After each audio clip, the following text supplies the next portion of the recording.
que vous allez bien. Donc on se retrouve pour une vidéo All Books. Donc j'ai acheté pas mal de livres, que ce soit d'occasion à Happy Cash, neuf à Nose aussi j'en ai, et d'autres que j'ai acheté à l'espace culturel. J'avais commencé à faire une vidéo sur les premiers que j'avais acheté à l'espace culturel, puis depuis j'en ai eu plus, donc j'en ai même 2, 4, 6, 8, alors 2, 4, 6, 8, 10. J'ai 10 livres à vous présenter. Donc ma pile c'est allongé, donc il y en a juste un que j'ai fini, un autre qui est en cours. Donc voilà, j'ai pas eu le temps de tout lire. Donc je vais commencer par celui que j'ai lu. Donc c'est un manga donc sur les amants sacrifiés. Voilà, donc ça se passe pendant les années 40. Donc le livre, donc c'est des éditions Ki-hoon et il vaut 9,95 €. Donc il se présente vraiment comme un sens de lecture, comme un manga. Voilà, c'est vraiment un manga qui parle au moment de la Seconde Guerre mondiale. Et vous avez aussi des photos, des images d'archives aussi que vous avez. Voilà, vous avez vraiment le tout qui est vraiment basé sur des faits réels. Donc là, c'est trahir son pays ou protéger son mari. Le destin d'une japonaise hors norme prise dans les tumultes de la Seconde Guerre mondiale. Donc ça se passe dans les années 40, donc aux portes de la guerre, le Japon s'enfonce dans la dictature et ferme ses frontières. Dans ce contexte, l'entreprise de commerce internationale Fukuhara peine à maintenir son activité. Son président, le charismatique Yusaku, décide de chercher de nouveaux canaux d'approvisionnement en Mandchourie, province du nord de la Chine, passée sous la coupe japonaise et présentée comme une terre d'abondance. Malgré l'inquiétude de sa femme Satoko, il embarque dans un voyage de plusieurs mois avec son neveu Fumio. À leur retour, Satoko sent un changement. Pire, l'odeur du secret. Fumio s'éloigne brusquement et Yusaku annonce à son épouse qu'il compte arranger leur départ aux États-Unis, ennemi en puissance du Japon. Que leur est-il arrivé dans leur excursion en terrain conquis? Après l'horreur de Idaho et le western dans Green Blood, donc le talentueux Masasumi Kakizaki s'attelle à la romance historique dans cette magnifique adaptation du film de Kiyoshi Kurosawa. Donc il y a le film qui est sorti, donc c'est avec des japonais, avec des japonais, oui. Mais par contre, j'ai regardé, moi, il était sur Prime, je crois, mais bon, faut le louer. Il n'est pas du tout ouvert, gratuit, quoi. On peut pas le regarder comme ça. Donc voilà, il s'est basé, donc Masazumi Kakizaki, c'est donc adapté le roman historique. Il a adapté son livre par rapport au film, voilà. Donc voilà, donc il va se passer une histoire. Donc le mari de j'arrive pas à me rappeler des noms à chaque fois, c'est bien. Elle s'appelle Satoko. Donc qui est partie quelques mois, et en fait moi au démarrage je pensais que c'était elle qui avait trompé son mari, mais en fait il va se révéler que c'est l'inverse. C'est la seule chose que je vais vous dévoiler sur ce livre. Donc voilà, j'ai lu le premier. C'est une série qui est en 2 tomes, donc vous avez 1 sur 2, donc bon, ça va pour un manga. Ça fait, avec les deux, ça fait 20 €, ça fait le prix d'un livre, puisqu'à l'heure actuelle, il faut compter une moyenne de 20 € quand vous prenez des livres, à part les livres de poche qui restent dans les 8 et quelques euros. Mais voilà. Donc voilà, je suis restée pour l'instant dans le suspense, mais c'est vraiment pas mal, je vous le recommande. Moi, c'est vrai que j'aime bien tout ce qui est livre historique au moment de la Seconde Guerre mondiale, tout ça, ou même la Première Guerre, j'aime bien. Il y a eu aussi la série, bon là ça n'a rien à voir, c'est pas en livre, mais en télévision, Les Combattantes. Franchement, je sais pas si vous l'avez regardé ou quoi, mais franchement j'ai trouvé qu'il était super bien pour une... Alors, je suis pas trop série française parce que bon, c'est pas toujours. Mais là, franchement, c'est une série que je vous recommande si vous l'avez pas vue. Elle est mise maintenant sur Netflix et franchement, avec Audrey Fleurot, et je vous la recommande. Alors, on va continuer donc là avec des livres classiques, ouais, ou à moins que... Bon non, parce que celui-là c'est un roman avec des dessins manga, mais c'est pas... voilà. Donc il y a aussi L'Ange de Munich, donc ça je l'ai pas encore lu, donc de Fabiano Massimi. Donc il a eu le prix des lecteurs Polar, ouais c'est ça, Polar, en livre de poche. Donc c'est un livre qui coûte 9,20 €. Vous avez pas mal de pages de lecture. Alors c'est un livre qui fait 600 et quelques pages. 600, bah oui, à la fin, ils vous mettent les personnages, tous les noms des personnages que vous avez rencontrés. Donc, il y a 660 pages. Et ça se passe donc avant la Seconde Guerre mondiale, que Hitler soit vraiment au pouvoir. Donc, c'est à Munich en 1931. Donc, je vais vous lire le résumé, comme ça vous donne un petit peu ce qui se passe dans ce livre. Donc, Munich 1931, Angela Robal, 23 ans, est retrouvée morte dans un appartement de Prinzregentenplatz. À côté de son corps inerte, un pistolet. Tout indique un suicide et pousse à classer l'affaire. Sauf qu'Angela n'est pas n'importe qui. Son oncle est tuteur légal avec lequel elle vivait et le leader du Parti national-socialiste des travailleurs, Adolf Hitler. Entre peur du scandale, pression politique et secrets sulfureux, cet événement, s'il éclatait au grand jour, pourrait mettre un terme à la carrière de Hitler, en pleine ascension, et faire du commissaire Sauer en charge de l'enquête un témoin très gênant.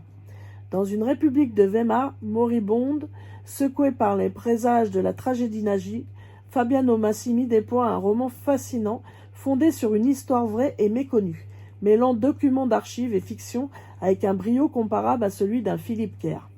Donc cette enquête menée, La Voix du Nord a dit que cette enquête menée tambour battant par un duo échangeant constamment de caustiques, joutes, verbales et passionnantes. Et aussi, parce que c'est caché par ça, ils ont dit, le Figaro a dit que c'était un polar fleuve particulièrement réussi. Donc, je ne sais pas, ils disent qu'il y a des images d'archives. Non, il n'y a pas d'images d'archives. Enfin, ils se basent sur des archives, apparemment. Donc, voilà, ça va être une enquête policière sur... au moment de l'ascension d'Hitler. Et donc, voilà. Donc, moi, j'aime bien tout ce qui est histoire vraie, tout ce qui concerne le polar, j'aime bien. Donc voilà. À voir, je ne l'ai pas encore lu, donc... on verra, mais l'histoire a l'air intéressante. Alors, là, ça va être dans une autre époque. Donc, le cadavre du Palais Royal, donc c'est de Laurent Geoffrin. C'est les enquêtes de Nicolas Le Floch. Alors, Nicolas Le Floch, vous devez avoir, il me semble, 14 livres qui ont été faits avant, parce que c'était Jean-François Parrot qui écrivait les histoires de Nicolas Le Floch. Donc, Nicolas Le Floch. Donc, Jean-François Parrot était à la base un Bulgare, je crois. Et c'est lui qui écrivait le livre, mais il est tombé gravement malade et est décédé. Donc, Laurent Geoffrin a demandé à la famille s'il pouvait reprendre la suite des histoires de Nicolas Le Floch, les enquêtes de Nicolas Le Floch, et du coup, ça a été accepté. Et du coup, il a repris... les livres, et il a commencé déjà avec celui-ci, je crois que c'est son premier qu'il a fait. Donc moi il le vendait, je l'ai vu, hein, celui-ci, l'énigme du code noir. Donc ça, je sais c'était son premier, et mais celui-ci il était plus grand comme livre, il valait pas loin de 20 €.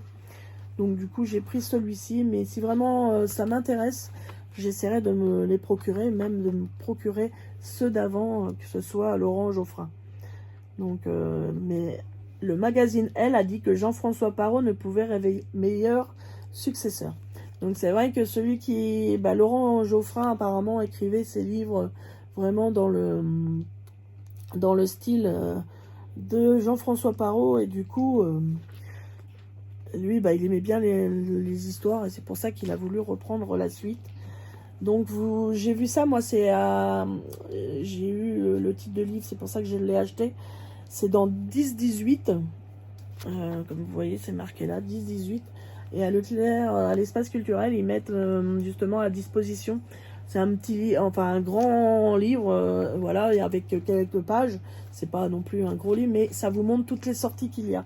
Et quand j'ai lu, franchement, j'étais tentée. Comme là, je sais qu'il y a d'autres livres que j'aimerais avoir, qui doivent sortir ce mois-ci, au fait.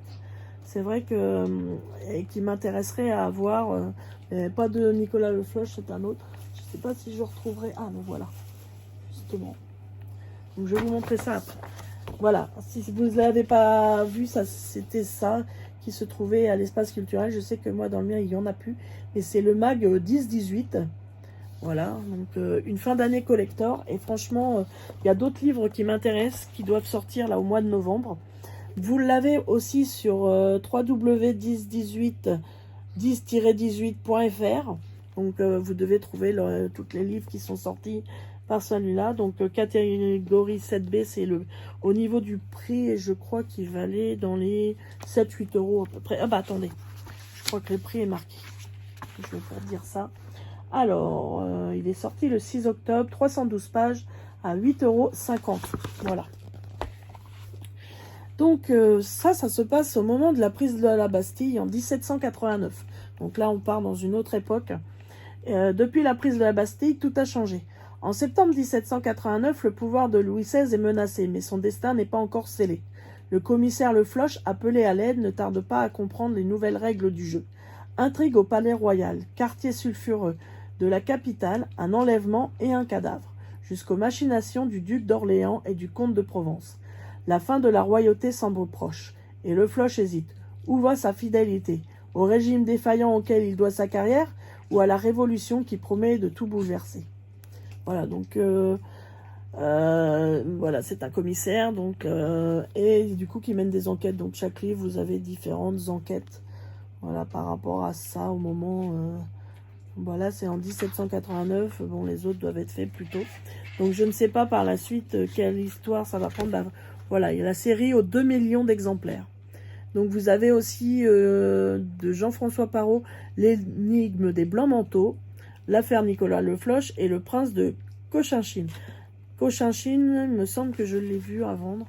Voilà. Donc là, il montre un exemplaire. Mais vous tapez les enquêtes de Nicolas Le Floch et il vous montre tous les livres. Je crois qu'au total, il y en a 14 si je ne me trompe pas. Voilà. Donc, pareil, à lire. J'avais commencé à lire, mais bon... devant la télé, j'ai eu du mal à suivre et j'avais du mal à voir parce que je lis le soir et c'est un livre qu'il faudra que je lise plus vite que ça parce que le problème c'est écrit assez petit et j'ai du mal. Ce qu'ils devraient faire aussi, c'est ce que je disais, et ça a existé sauf qu'apparemment ils ne le font plus. Vous scannez votre livre, vous montrez la photo en signant à l'intérieur et en fait ça vous permettait de l'obtenir en numérique pour mettre sur liseuse. Mais c'est vrai qu'ils devraient faire ce principe-là, que du moment qu'on a acheté le livre, on puisse avoir sa version numérique. Je dirais c'est une chose à remettre en place. Je ne sais pas si ça existe toujours, j'ai essayé de rechercher, j'ai pas trouvé. J'ai trouvé que des anciens sites, mais quand je tape dessus, ben voilà, il n'y a plus rien par rapport à ça. Mais je trouve pourtant que c'était quelque chose de pratique. Mais bon, au moment, je pense que les liseuses étaient moins exploitées. Donc là, je ne sais pas si je vais vous faire ça dans la même vidéo, les livres que j'ai sur liseuse, que j'ai pas encore lus, ou si je vais vous faire vidéo séparée, à moins que je fasse cette vidéo-là, puis vous me disiez par la suite si vous souhaitez que je mette les livres qui sont sur liseuse en même temps que cela, mais bon, je vais peut-être faire les deux en même temps. Enfin, je vais voir, suivant la durée de la vidéo. Parce qu'on est déjà quand même à 13 minutes pour 3 livres, donc voilà, déjà pour 3 livres, je vais les mettre ailleurs, parce qu'ils risquent de tomber. Alors, on va continuer, donc, par la suite. Ouais, bah, je vais prendre le suivant, c'est pas grave, j'ai commencé à le lire. Donc lui, il se trouve dans les mangas, enfin en tout cas, voilà, dans mon espace culturel, il le range dans les mangas. Ça fait plusieurs mois qu'il est sorti, que j'ai hésité à le prendre, parce que je voulais le prendre sur liseuse de base. Parce que là, il coûtait 23 € et sur liseuse 12,99 €, donc ça faisait quand même une différence de 10 €. Mais c'est vrai que j'aime bien quand même le côté papier. Moi, je suis passée sur liseuse, surtout avec mes problèmes de vue. Mais là, quand j'ai vu, il y a quand même... Vous avez des photos à la fin, puisque c'est un livre basé sur la vie de John Winters. De Dick John. C'est Dick Winters, excusez-moi. Donc, et de la Easy Company. Et franchement, ils ont mis des photos. Vous avez vraiment des archives. Alors bon, je trouvais que c'était quand même bien de l'avoir en livre. Donc du coup, j'ai craqué ce week-end et je l'ai acheté. Donc c'est Beyond Band of Brothers. Donc c'est le livre de l'histoire voilà, du major Dick Winters. Et c'est la véritable histoire de l'homme qui a inspiré la série. Donc vous avez la série Band of Brothers.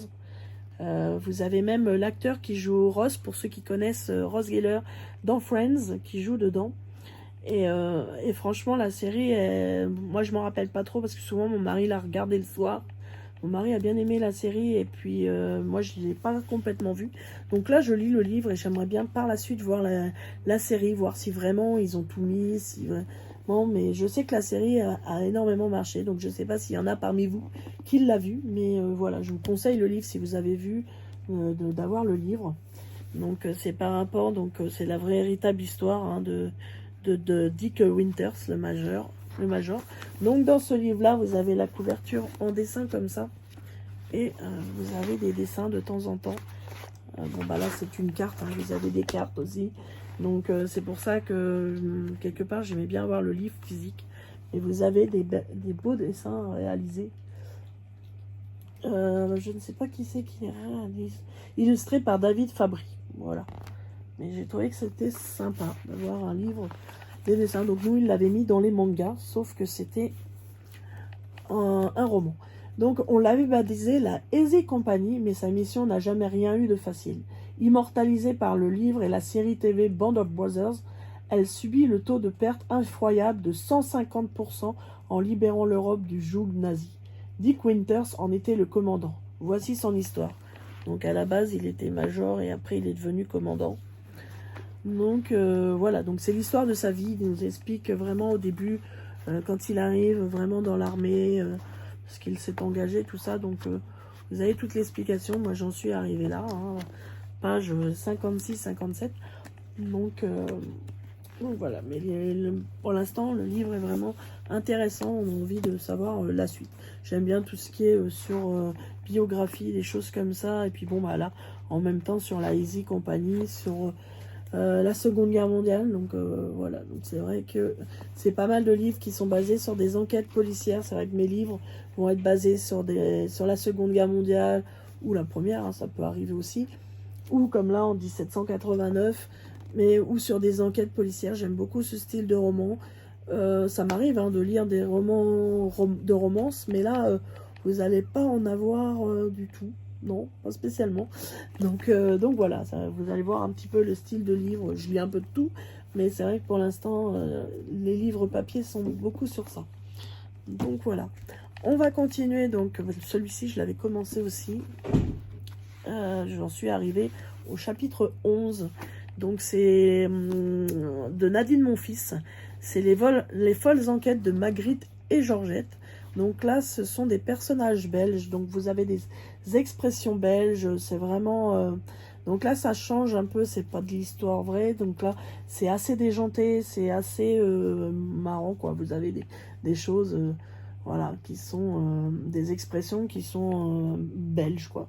Donc c'était au temps où Bruxelles bruxellait. À l'arrêt du tram, le célèbre peintre René Magritte, chapeau boule, costume sombre et pipe au bec, a une vision étrange. Une jeune femme en robe fleurie, debout à côté de son corps. Il en parle à Georgette, son épouse, et immortalise la scène dans un tableau. Quelques jours plus tard, cette femme est retrouvée assassinée avec une lettre d'amour parfumée dans son sac et un bouquet de lilas sous sa robe. Une folle enquête de Magritte et Georgette. Alors Michel Bussy, donc, qui écrit des livres, il a dit « J'ai beaucoup d'admiration pour l'ensemble de l'œuvre de Nadine Monfils. Elle est complètement déjantée et j'aime les gens qui ont un grain de folie. » Donc c'est un livre qui coûte 9,90 €. Là c'est un prix découvert, 9,90 € avec un tirage limité. Et il y en a plusieurs, hein, il y en a pas mal hein, au niveau de cette histoire-là. Donc franchement, non, c'est de Robert Laffont, La Bête Noire.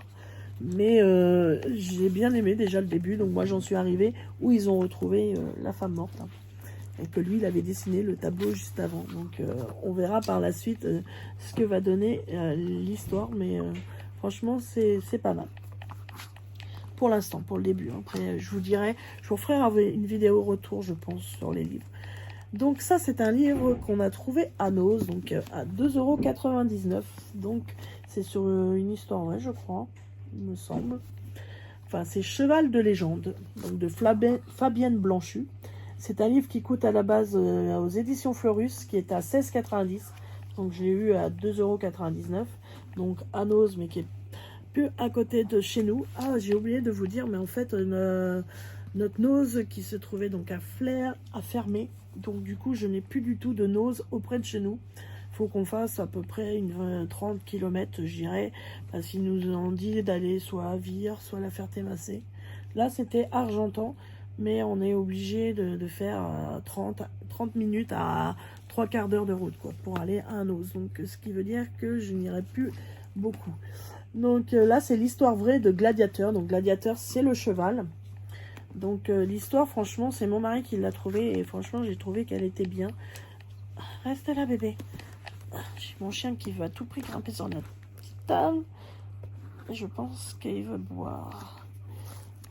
Alors, je vais enlever le prix parce que je ne vais pas pouvoir vous lire tout le résumé.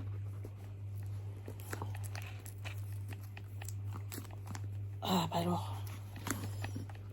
Ils ont l'habitude de mettre, ça fait comme quand je joue des jeux vidéo. J'aime bien lire des fois le résumé derrière. Et ben, ils collent les étiquettes toujours aux endroits où il ne faut pas.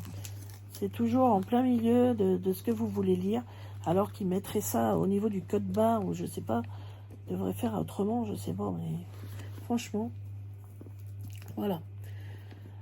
J'aurais même une autre vidéo à vous faire par rapport à ma vie, vous montrer un petit peu dans quelles conditions on vit au niveau maison, puis vous expliquer quelques bricoles si ça vous intéresse un peu. Je pense que je vais essayer de faire une vidéo là-dessus, mais bon, entre parenthèses. Hein. Donc on revient à notre livre, donc le cheval de légende, l'histoire vraie de Gladiateur. Donc rien ne semblait vouer Harry Grimshaw et Gladiateur à devenir l'un des duos de course les plus connus du 19e siècle en Europe. Le premier atteint de myopie sévère, donc voilà, Harry Grimshaw est atteint de myopie sévère et enchaînera les succès malgré les obstacles portés par le second, un pur sang boiteux. Donc en fait, ça va être un cheval boiteux avec son maître qui est aveugle, qui va... Bon, je pense que je vais couper, puis je vous reprends juste après. Excusez-moi, me revoilà. Donc, on revient sur Cheval de légende, l'histoire vraie de Gladiateur. Donc, en fait, je vais recommencer à vous relire voilà, le livre. Donc, c'est rien ne semblait vouer Harry Grimshaw et Gladiateur à devenir l'un des duos de course les plus connus du 19e siècle en Europe.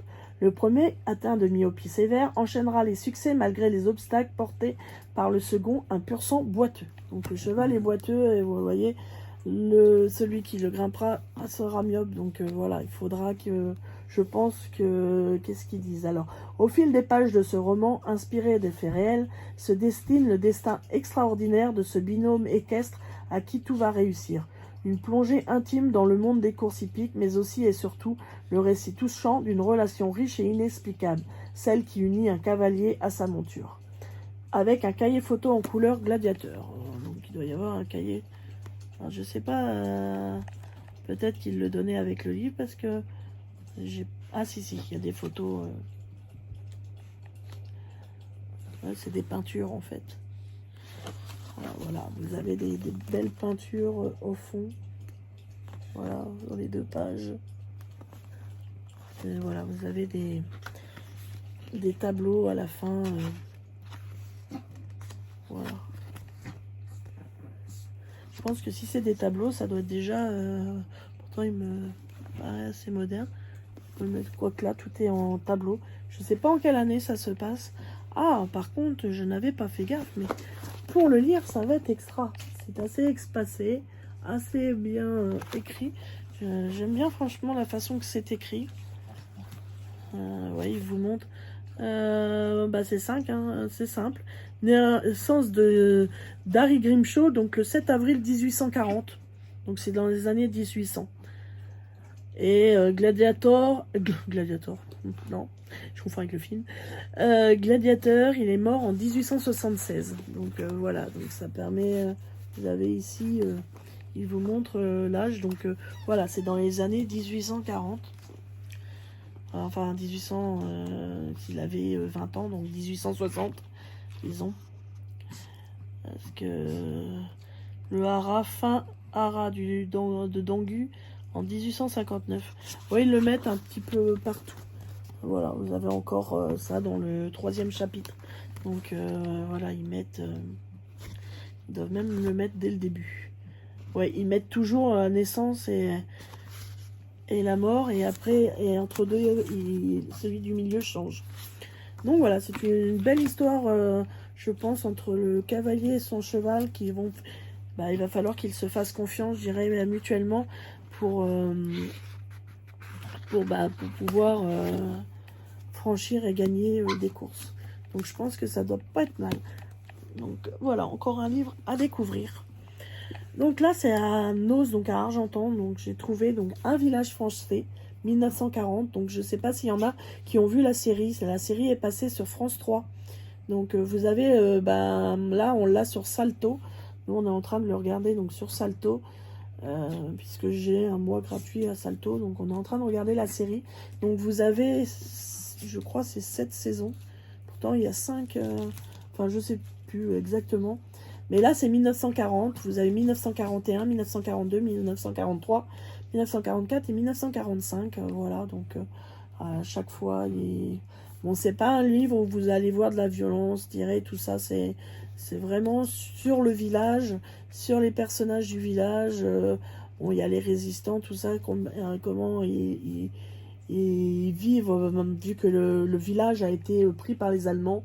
Donc donc je vais vous lire l'histoire. Donc c'est vivre, c'est choisir. Donc le 12 juin 1940, l'armée allemande entre dans Villeneuve, sous-préfecture du Jura. L'occupation vient de commencer et pour Raymond l'industriel, Daniel le médecin, Marie la métayère, Marcel le militant communiste ou encore le bébé Tequiero, fils de réfugiés républicains espagnols, c'est la plongée dans un univers où la peur, la faim et le danger deviennent omniprésents. Assommés par la défaite militaire et divisés par la ligne de démarcation, ces Français ordinaires voient leur quotidien, leur vie de famille et leur amour bouleversés et découvrent l'obligation de choisir. Faut-il travailler avec l'ennemi si le sort de l'entreprise familiale en dépend? Est-il possible d'aimer cette femme dont le mari soldat est porté disparu? A-t-on le droit de soustraire à sa vraie vie, à sa vraie famille, ce nourrisson que les ravages de la guerre ont placé dans les bras aimants d'une mère de substitution? Qui s'accommodera du joug nazi et qui prendra le risque de s'y opposer? À l'aube de ces 5 années de conflits qui verront le monde bousculé, comment naîtra l'idée d'une résistance? Donc vous avez une préface de Jean-Pierre Azéma, donc lui qui est professeur des universités, professeur émérite à l'université de Paris, un historien, et Alain Had qui vit à Paris, il travaille pour la presse, l'audiovisuel et l'édition. Donc c'est un livre que j'ai eu à 4,99 € et qui coûtait 20 €. Donc je sais que pour avoir les autres, va falloir que je paye plus cher. J'ai vu qu'il y en avait une personne qui vendait, je crois, de 1940. Celui-ci jusqu'à 1943, 18 €. Et puis, je crois que c'est 1945 pour 6 €. Enfin bref, il y a différents prix. Donc, je voudrais essayer de faire la série par la suite. Mais nous, de ce qu'on a vu, donc les Allemands ont débarqué et vivent donc dans la maison de ce couple. Il y en a aussi qui vivent dans ce couple. Donc là, c'est le médecin avec sa femme. Là, celui-ci, il a une entreprise de bois, donc avec sa femme. Ici, c'est un radio depuis Spotify. Alexa, éteins la radio. Je sais pas pourquoi, mais j'ai pas parlé d'Alexa, mais bon. Vous avez lui qui est un flic qui a tendance à, je dirais, à plus travailler pour les Allemands et à vraiment agir pour les Allemands. Et vous avez lui qui est un flic aussi, mais lui qui essaye de protéger les villageois en cas, comme lui, cet homme-là, lui, il a perdu sa femme. Oui, donc c'est la jeune là. Donc cet homme-là a perdu sa femme et donc il vit tout seul avec son fils, mais il est résistant. Ici, vous avez l'institutrice, donc ça démarre par donc où elle perd un instituteur qui était amoureux d'elle. Enfin bref, il y a une petite histoire d'amour au début. Avec des enfants, ils vont pique-niquer. Bon, il va y avoir malheureusement un avion qui va bombarder, qui va tirer donc sur le professeur et 2 ou 3 enfants qui meurent dès le début. Et donc vous avez ce flic-là qui est plus gradé que celui-ci, mais les Allemands lui donnent plus, enfin même les Français lui donnent plus accès à lui, vu qu'il sert plus pour les Allemands que l'autre. On a tendance à le repousser, à le mettre de côté, vu qu'il a tendance à essayer d'aider ses compatriotes du village, quoi, et essayer de sauver le village. Donc il y a toute une histoire par rapport à ça, donc voilà. Donc, je vous ai donné. Et elle, la femme... attendez, je me suis trompée. Oui, non, elle, c'est oui, l'institutrice. Et elle, donc, cette femme-là, donc, elle avait son mari qui a disparu. Elle a une relation donc avec l'homme qui est juste à côté, qui est déjà en couple, hein, donc elle est la maîtresse de cet homme-là. Je vous révèle deux, trois choses, mais apparemment elle travaille aussi comme résistante, d'après ce qu'on a pu découvrir dans la saison 2. Mais ça, c'est à voir par la suite. Mais autrement, c'est une personne qui vend à ce couple-là, qui sont riches. Elle vend des poules, elle vend tout ça, puisqu'au démarrage, c'est un peu ça, ils ont besoin de viande. Il va la trouver, enfin bref, voilà. Je ne rentre pas dans les détails, mais franchement, c'est une série vraiment à voir, qui n'est pas violente, vous n'allez pas voir des morts ou du sang à gogo, quoi. Ça reste regardable, je dirais. Il n'y a pas de problème si vous aimez pas trop les choses trop violentes. Donc voilà. Donc vous voyez, en prix Leclerc, il était à 19 € au lieu de 20, et je l'ai eu à 4,99 €. Voilà pour ce livre-là. Donc après, j'ai trouvé donc toujours pareil un Mary Higgins Clark, donc Souviens-toi. Donc c'est un roman assez épais, donc c'est un livre qui coûtait, c'est un vieux livre, hein, puisqu'il était en francs, bien conservé, hein, franchement il est propre. C'est un livre qui coûtait 125 francs. Donc je l'ai payé 1,99 €. C'est Manley Nichols. Pourra-t-elle jamais oublier cet accident de voiture où son petit garçon a trouvé la mort? Submergée par un terrible sentiment de culpabilité, la jeune femme retrouve pourtant l'espoir et le goût de vivre après la naissance de son nouveau bébé. Sans se douter que ce choix sera lourd de conséquences, Adam, son mari, avocat d'assises réputé, loue pour l'été une maison à Cap Cod. Alors attendez, je vais essayer d'enlever l'étiquette parce que ce qui est bien, c'est pareil, toujours pareil, il colle ça ou il faut pas. Ah là là là là.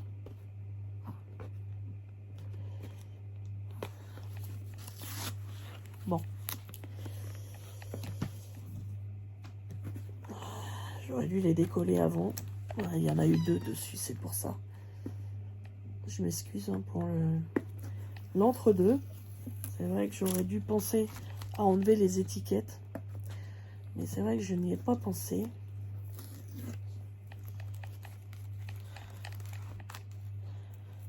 Par contre, vous me direz en commentaire si ce genre de vidéo vous plaît, que je vous parle de livres. Parce que bon, moi j'aime bien pouvoir partager là, les lectures, surtout que j'ai repris franchement la lecture pas mal. Donc voilà, j'en étais arrivée. Donc ils avaient loué pour l'été une maison à Cap Cod où il a grandi, donc le mari Adam. Remember est une belle demeure du XVIIIe siècle sur laquelle courent des sinistres rumeurs. Et cet été-là, les drames qui surviennent à Cap Cod pourraient bien ressusciter les morts d'autrefois. Avec un génie qui n'appartient qu'à elle, Mary Higgins Clark nous enferme à notre insu dans le plus infaillible de ses pièges. Elle recrée l'atmosphère paisible de Cap Cod où elle-même possède une maison, pour y faire souffler les vents du mystère et de la peur. Une fois encore, Mary Higgins Clark signe un crime parfait. Voilà. Donc, le livre, pareil, hein, sur les crimes, si vous connaissez les livres de Mary Higgins Clark, donc il fait 367 pages. Donc, pareil, je n'ai aucune idée sur l'histoire, puisque je ne l'ai pas encore lu, mais bon, l'histoire m'a paru pas mal, donc voilà, à voir par la suite. On arrive à la fin, hein, puisque là, on va commencer, il m'en reste plus que deux. Donc, Rouge Sibérie, donc là, on revient dans les livres de la Seconde Guerre mondiale. Donc ces livres-là, c'est une série je crois qu'il existe 7 livres, mais dont 6 sont traduits en français, parce qu'ils ne sont pas tous traduits en français, et malheureusement, ils le coûtent très cher. Je vois là, il manque 2 livres que je voudrais, que j'ai trouvé, mais alors... il y a des numéros que vous arrivez à voir à pas cher, mais alors les autres sont assez chers. Donc Rouge, parce que c'est assez... ça part de la Pologne. Mais ce sont les aventures de Pekala. Et son auteur, Sam Eastland ouais, vit aux États-Unis et en Angleterre. Voilà. Sam Eastland, ils disent que... ouais, Sam Eastland. Donc franchement, C'est un livre qui coûte 21 €. Les nouveaux coûtent 22 €. Hein. Voilà, ça a pris 1 €. Ah, voilà, on va y arriver. Donc celui-ci, c'est le numéro 3. Ouais, 3e tome. J'ai le 3e et le 4e. Bon, ça, le 1 et le 2, j'en ai pour 12 € sur Momox si je veux les racheter. Donc voilà. Et après, c'est les numéros derrière qui sont plus chers. Donc c'est en septembre 1939. La Seconde Guerre mondiale a commencé alors que les combats font rage en Pologne. L'obsession de Staline pour le trésor disparu de Nicolas II est ravivée quand un indicateur prétend savoir où est l'homme auquel le tsar avait confié la mission de dissimuler son or. Mais voilà que ce précieux témoin est retrouvé poignardé. Staline convoque alors au Kremlin l'inspecteur Pécala et lui ordonne de démasquer le meurtrier. Pour accomplir sa mission, Pécala doit retrouver à Borodok le goulag tristement célèbre où il a séjourné de nombreuses années en tant que prisonnier. Le premier détective de Staline devra s'y faire passer pour un détenu dans le but d'élucider le mystère. Mais cette mission qui fait ressurgir un passé cauchemardesque n'est-elle pas celle de trop pour l'ingénieux détective? Donc Rouge Sibérie, le 3e tome des aventures de Pécala, le détective le plus attachant depuis Sherlock Holmes. Son auteur, Sam Esland, vit aux États-Unis et en Angleterre. Voilà. Donc c'est un livre que j'ai payé 3,99 €. Donc vous avez donc celui-là ils disent. Vous avez celui-ci, le Cercueil Rouge, qui fait partie d'un des romans, mais je ne sais pas, il précise plus celui-là. Je crois que c'est le 1 ou le 2, celui-là. La Russie est à l'aube de la guerre, l'arme secrète de Staline a été sabotée, Pécala est de retour. Donc non, ça doit être un autre. C'est peut-être celui après. Je ne sais plus, j'ai déjà regardé, mais je ne sais plus. Ils font 297 pages, donc voilà, pour 3,99 €. Je l'ai pris, l'histoire me paraissait pas mal. Après, c'est là que j'ai vu qu'il y en avait plusieurs. Et on est retourné, j'ai envoyé mon autre fils après pour m'acheter celui-ci parce que je l'avais trouvé cher. Le 4e valait 9,99 €. Et en fait, quand j'ai regardé sur Internet, je ne pouvais pas le retrouver aussi bien à ce prix-là, aussi bas. Donc du coup, je lui ai demandé d'aller me le chercher comme ça. J'avais le 3 et le 4 au lieu de mettre 22 € dans celui-ci. Donc voilà. Alors je ne sais pas si vraiment les histoires se suivent. Ah, j'arrive à bien enlever l'étiquette là. Allez, allez. Ah, voilà. Alors, moi si, ça se suit de toute façon. Puisque c'est en plusieurs tomes. Il y en a que 6 sur 7 qui ont été traduits. Alors est-ce que là, ils mettent un autre livre? Ah non, celui-là, il n'y a rien. Donc le Papillon Rouge, donc bon, il est un petit peu écorné, voilà, je l'ai eu pour 9,99 €, mais bon, il est un petit peu abîmé, mais voilà, il était dans un tarif raisonnable. Donc à l'heure où les forces hitlériennes s'engouffrent sur le territoire soviétique, annihilant sur le passage les bataillons de l'armée rouge, un avion de reconnaissance allemande, égaré et pris pour cible par l'ennemi, est contraint de se poser derrière les lignes russes. Dans la mallette de son passager, les soldats russes découvrent une peinture représentant un Nyalophora cecropia, papillon de nuit aux teintes rouges, plus connu sous le nom de Saturnie. Les agents de renseignement militaire jugent l'objet anodin, mais dans la situation critique où se trouve le pays, Staline soupçonne un complot allemand. Il convoque alors son ancien adversaire, l'inspecteur Pécala, insaisissable finlandais qui fut jadis l'enquêteur personnel du tsar, et le charge de découvrir la véritable signification de cet étrange objet convoyé en temps de guerre. Tandis que l'orage gronde tout autour d'eux, Pécala et son assistant Kirov, du mystérieux et redouté bureau des opérations spéciales, se retrouvent bientôt lancés aux trousses des plus incroyables voleurs d'art de l'histoire.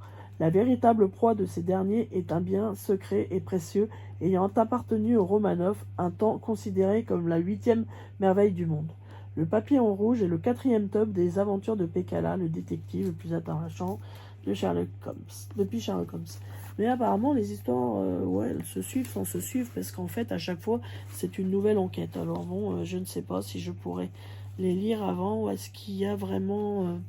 peut-être qu'au début, quand même, il y a peut-être des insinuations. Ouais, puisque là, on est en Russie, août 41. C'est vrai que l'autre, c'est 39. Donc, je pense qu'il faut quand même... ouais, parce que là, c'est vraiment août 1941. L'autre est en 39. Donc, voilà. Donc, voilà pour cette présentation de livres. Je vais vous montrer un petit peu les livres que je compte essayer d'avoir pour le mois de novembre. Donc ce sont le Noël d'Anne Perry. Donc là ça va être des romans un peu plus pareil, toujours non, c'est oui, voilà, c'est pendant Noël, mais c'est toujours des enquêtes.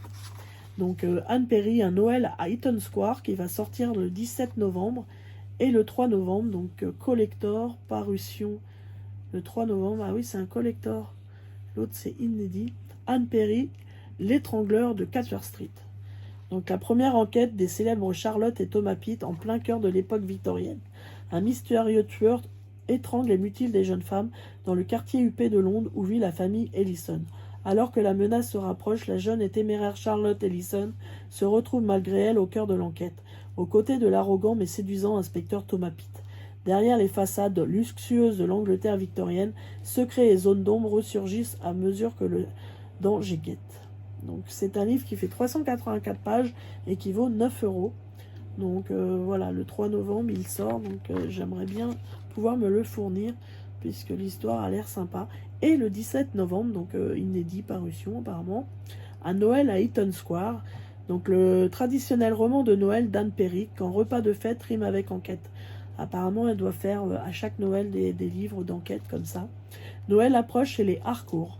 Dans la grande demeure, des objets disparaissent. La jeune Millie craint de perdre son poste de domestique et supplie Gracie, gouvernante chez le célèbre couple d'enquêteurs Pitt, de tirer cette affaire au clair. Prétendant remplacer Millie, Gracie s'infiltre dans la demeure de Harcourt. Mais entre les secrets bien gardés de ces derniers, les vols, les mensonges et les rivalités, la gouvernante n'est pas au bout de ses surprises. Bon bah là c'est surtout sur du vol. Donc oui, il sera beaucoup plus petit, puisque l'autre fait 384 pages et celui-ci fera 192 pages, donc la moitié moins. Donc, et il vaudra 8,80 €. Donc celui-ci qui m'intéressait, donc c'est les deux livres de Anne Perry. Et j'avais aussi, voilà, donc petit apartheid. On avait été, ils avaient fait une exposition Beaux-Arts à l'espace culturel. Donc voici une petite carte de visite avec le Joker qui a été dessiné par MDH Designer. Donc vous pouvez le retrouver sur Instagram. Voilà. Franchement, il dessine bien. J'ai bien aimé. Voilà, très abordable en plus. Donc il est en partenariat avec Faber-Castell. Donc, et je voulais aussi, ouais, c'était American Predator. Donc lui, il se trouve en page 14. C'est vrai qu'il y a pas mal de livres qui sortent qui sont pas mal. Donc si je pourrais vous montrer, donc voilà. Vous avez ces livres aussi. Donc Ma sœur est morte à Chicago, Le chat, le général et la corneille. American Predator. Donc moi c'est celui-ci que j'aime bien. Donc après vous avez les livres cultes, un peu d'amour je pense. Là, vous avez il ressort encore Orgueil et Préjugés. Il a été sorti sur tellement de versions, celui-ci. Donc voilà, les livres que vous pouvez rencontrer cultes. Voilà. Je sais pas si des fois ça peut vous donner des idées. Je ne sais pas. Voilà. Vous avez donc les classiques.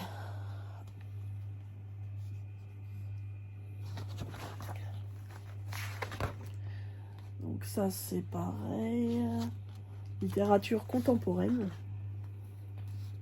voilà.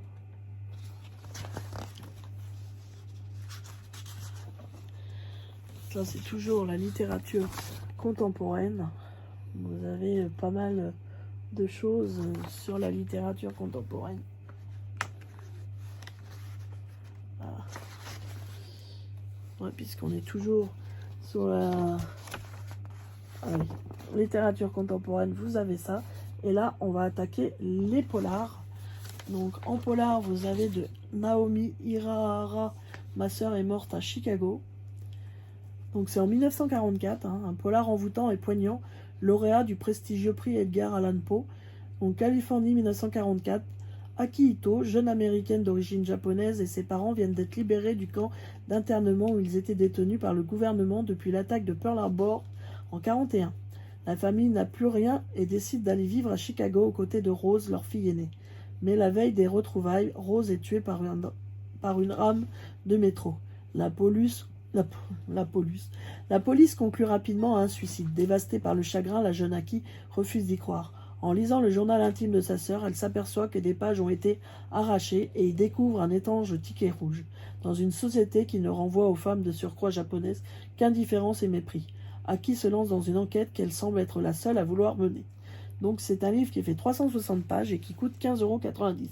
Mais l'histoire a l'air pas mal, du coup, moi, ça m'intéresse aussi. Ah, vous avez aussi en polar, j'avais pas vu, en bas c'était un polar. Vous avez Opération Barbarossa. Donc ça c'est pendant la Seconde Guerre mondiale, toujours. Vous allez me dire. Donc il y a la taupe rouge et des diamants pour la prolétariat, ça doit être du même. C'est de Julian Semenov. Donc c'est à l'été 41, l'armée d'Hitler pénètre en URSS. La date a été tenue ultra secrète jusqu'au dernier moment. Et Sterlitz, espion soviétique infiltré chez les nazis, sait que l'un des maillons faibles est l'Ukraine. Œuvrant dans les coulisses mortifères qui donneront lieu aux massacres les plus atroces du siècle, il sème le trouble partout où il le peut. Entre les nationalistes ukrainiens qui pensent pouvoir acquérir l'indépendance en collaborant avec Hitler et entre les chefs nazis persuadés que la victoire sera un jeu d'enfant. Si la politique est un art sanglant, ses victimes ont souvent l'étoffe de héros. Donc c'est un livre qui fait 384 pages pour 8,80 €. Alors, bon, je vais peut-être pas vous parler de tous les livres, mais voilà celui qui m'intéressait. Bon, bah après, vous en avez d'autres sur cette page-ci. Donc vous avez de Jean Délion, La vengeance de Baphomet, et de Paul Doherty, L'arbre pendu. Mais moi, c'est un livre de Maureen Callahan, donc parution le 3 novembre aussi. American Predator, c'est sur la piste du tueur en série le plus insoupçonnable des États-Unis. Donc à Anchorage, Alaska, une nuit glaciale de février 2012, la jeune Samantha Conning disparaît. Une caméra de surveillance raconte bientôt la suite de l'histoire. On y voit un inconnu armé enlever l'adolescente. La police lance une chasse à l'homme jusqu'à l'arrestation d'un individu bien sous tout rapport. Honnête, travailleur et père de famille, comment peut-il vraiment être impliqué dans cette affaire? Véritable enquête aux confins de la folie, American Predator raconte le parcours d'un prédateur glaçant qui a sévi des années sur l'ensemble du territoire américain sans jamais être inquiété. Donc c'est un livre qui fait 384 pages et qui coûte 8,50 €. Donc voilà, j'avais envie de ce livre-ci qui me plaisait bien. Donc après, vous en avez un autre, L'Arbre pendu, donc c'est pendant la 1382 et La vengeance de Baphomet en 1314. Donc voilà, c'est des livres. Et voilà où j'avais trouvé donc le cadavre du Palais Royal. Voilà, le retour de Nicolas Le Floch. Voilà. Donc, le Tour de France en polar et en histoire. Donc, voilà, ils ont fait tout un style avec des polars et en histoire. Voilà pour cette vidéo qui aura quand même duré 26 minutes. Donc je pense que je vais quand même m'arrêter là au niveau des livres. Donc j'espère que cette vidéo vous aura plu. Et puis surtout, si vous avez des commentaires, vous voulez me partager les livres que vous lisez, ou si vous avez des livres en commun avec les miens, surtout n'hésitez pas à me le dire en commentaire. Et puis n'hésitez pas à vous abonner, à liker, à aller aussi sur mon Instagram. Vous avez tout en barre d'infos en dessous. Et puis bah moi je vous dis à bientôt, je vous fais de gros bisous et je vous dis à bientôt dans une prochaine vidéo. Ciao!